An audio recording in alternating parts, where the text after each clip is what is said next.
सरपंच संतोष देशमुख यांची निर्गुण हत्या झालेली आहे।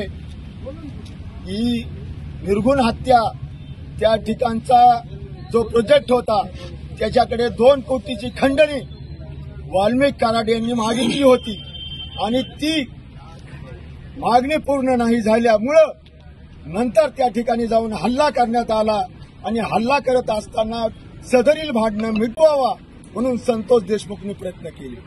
केवळ भांडणं मिटवण्याचे प्रयत्न केले म्हणून संतोष देशमुखची निर्गुण हत्या झालेली आहे।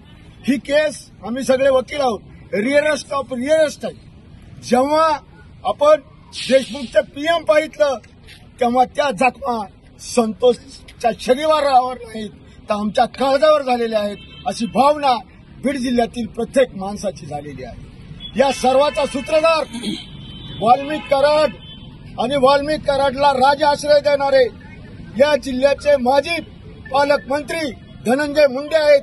तिथपर्यंत कनेक्शन या खुनाचं आहे आणि या सर्वांना आरोपी करावं अशी मागणी आज मी करत आहे।